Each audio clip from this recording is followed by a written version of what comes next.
দিন বদলের স্বপ্নে মাত্র ১ মাস আগে শান্তিরক্ষা মিশনে দেশ ছেড়েছিলেন সেনা সদস্য জাহাঙ্গীর আলম, কিন্তু সন্ত্রাসী হামলায় লাশ হতে হলো তাকে। অপ্রত্যাশিত মৃত্যুর খবরে যেন আকাশ ভেঙে পড়ল স্বজনদের মাথায়। সুদানের সন্ত্রাসী হামলায় নিহত জাহাঙ্গীর আলমের গ্রামের বাড়িতে চলছে শোকের মাতম। মৃতদেহের অপেক্ষায় স্বজনরা।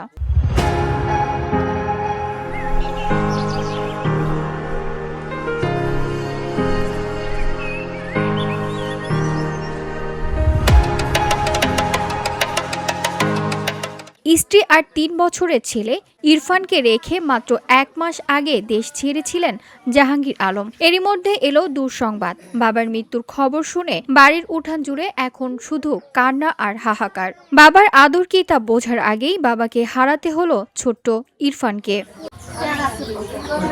সুদানে সন্ত্রাসী হামলায় নিহত সেনা সদস্য জাহাঙ্গীর আলমের বাড়ি কিশোরগঞ্জের পাকুন্দিয়া উপজেলার জাঙ্গালিয়া ইউনিয়নের তারাকান্দি গ্রামে। তিনি বাংলাদেশ সেনাবাহিনীর ম্যাস ওয়েটার পদে কর্মরত ছিলেন।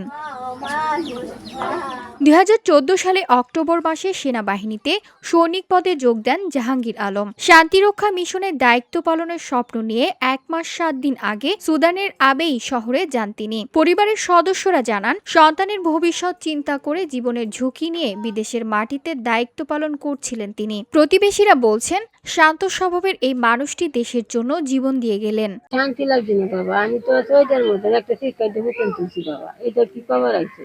আমার বাবার তো রাইতে খবর লাগে না, রাইতে ১২টা বাজে বাবা, এই কোনো কেউ খবর দিব? এ ব্যাপারে আমরা ছেলে নাতি আমরা কিভাবে চলবাম দেন, আমরা চলার পথের ব্যবস্থাটা চাইতেছি।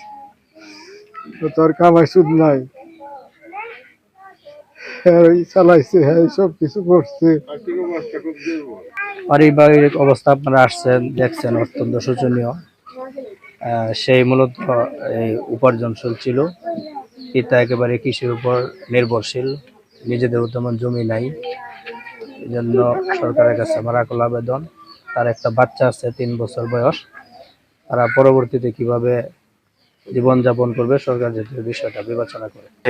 আমাদের এলাকার কৃতি সন্তান, সৎ এবং সাহসী কৃতি সন্তান। উনি আমাদের এলাকা থেকে চিরতরে বিদায় নিয়েছে। এর জন্য আমাদের এলাকাবাসী শোক প্রকাশ করছি। পাকুন্দিয়া উপজেলার নির্বাহী কর্মকর্তা রূপম দাস জানান, মৃত্যুর খবর শোনার সাথে সাথেই পরিবারের লোকজনের সাথে যোগাযোগ করছি। মরদেহ দেশে ফেরত আনা সহ সরকারের পক্ষ থেকে সব ধরনের সহযোগিতা প্রদান করা হচ্ছে বলেও জানান তিনি। আমরা স্থানীয় গণমাধ্যম সূত্রে আসলে প্রথম সংবাদটি জানতে পেরেছি। সরকার পক্ষ উপজেলা প্রশাসন এই পরিবারের সাথে আছে। এখন সরকারি কবে লাশ আনাবে আমি বারবার খোঁজখবর নেওয়ার চেষ্টা করছি। এখন পর্যন্ত সঠিক তথ্য এই মুহূর্ত পর্যন্ত এখনো পাইনি। আপনাদের সহযোগিতা যে কোনো তথ্য পেলে আমাকে জানাবেন। আর সরকারের যে অন্যান্য সহযোগিতাগুলো সরকারের পক্ষ থেকে তুলে দিবে, সেগুলো যথাসময় আমি তাদের কাছে পৌঁছায় দেবো। এবং উপজেলা প্রশাসন ব্যক্তিগতভাবে এই পরিবারের পাশে সবসময় আছে। VOD Bangla news desk.